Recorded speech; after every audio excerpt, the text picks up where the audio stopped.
Well, some exciting news out of the TOC this week to do with the launch of a new handicapping tour that will land one lucky TOC member a seat at the National Horseplayers Championship in Vegas next year. Who better to tell us all about it than TOC Chairman Gary Fenton, who just so happened to finish third at this year's NHC. We'll talk a little bit about that shortly. But firstly, Gary, what do we need to know about this terrific new TOC handicapping tour?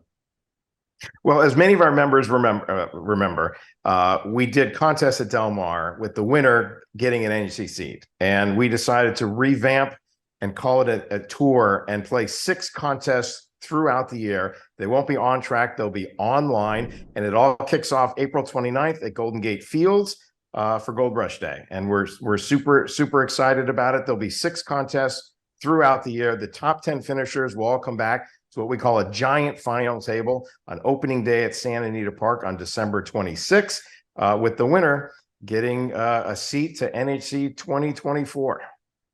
And now the winner of the 2024 NHC will take home an estimated $800,000, Gary. But if you're the TOC Tour winner, there's going to be even more to play for. Can you tell us a little bit about the incredible bonus? Yeah, we wanted to up the game even more. And so thanks to John Onick at IOA, who is sponsoring a $1 million bonus to the TOC member who wins the tour, goes to Vegas, and also wins NHC. So pick up the $800,000 NHC check plus the $1 million bonus. Now, Gary, as I mentioned in the intro, you finished third at the NHC out of nearly 800 entrants, mind you. Congratulations. It was your 4th appearance. What was the secret to your success this year?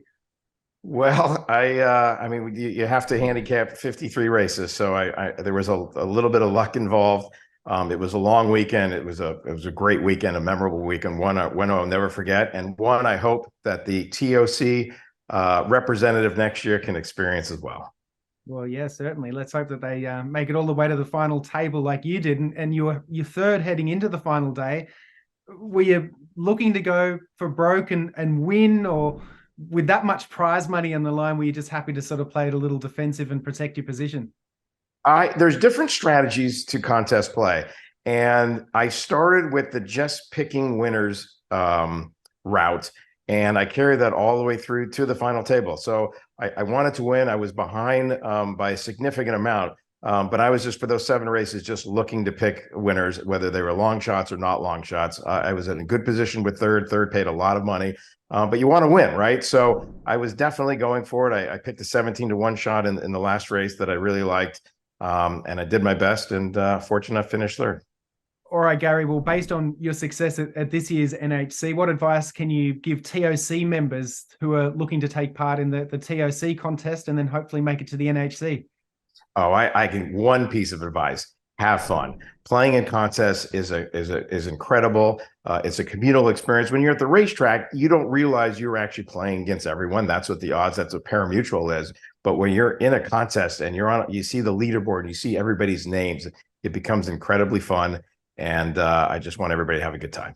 Before we wrap up, we know you're a man of many hats, Gary, and you're, of course, the managing partner of Little Red Feather, who's had a great start to 2023, particularly with Gold Phoenix winning the Grade 1 Frank Kilroy Mile at Santa Anita at the start of March. What can you tell us about his next assignment and schedule for 2023? Well, we're actually, I got off the phone with our trainer a few minutes ago, and we're talking about all the different options, whether it's the Charles Winningham race at Santa Anita next week, or a little bit more ambitious campaign going over to Churchill on Derby Day, or even the Queen Anne Stakes at Royal Ascot. This is our 7th Grade 1 winner.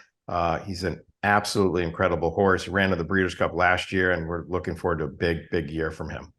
That's an ambitious program. How good of you get to ask it? And I guess if you've just got off the phone from Phil, let's press you for some more news then, hot off the press. Balnikov, who finished behind Gold Phoenix in the Frank Kilroy. I mentioned the San Francisco Mile at Golden Gate. Is that a potential target and maybe an early tip for TOC members looking to play the first handicapping contest? Balnikov didn't run as we had hoped in the Kilroy. He had a great 3-year-old year. Our co-owner, Saul Cuman, really knows this horse well, and we tried a lot of different distances last year, and he pointed out that mile was best distance. So I think we'll stay there. And the one thing that we noticed from the Kilroy, he doesn't run that well at Santa Anita. So I think as his 4-year-old continues, we might venture off into other racetracks, and I believe the San Francisco Mile at Golden Gate might be his next start. Shout out to all our friends there at Golden Gate. All right. Thanks very much for your time, Gary. Congrats again on the launch of the new handicapping tour at the TOC. And looking forward to talking to you again soon on TOC's social channels about Little Red Feather, the TOC, and everything else going on in your life. Awesome, Andrew. Thank you.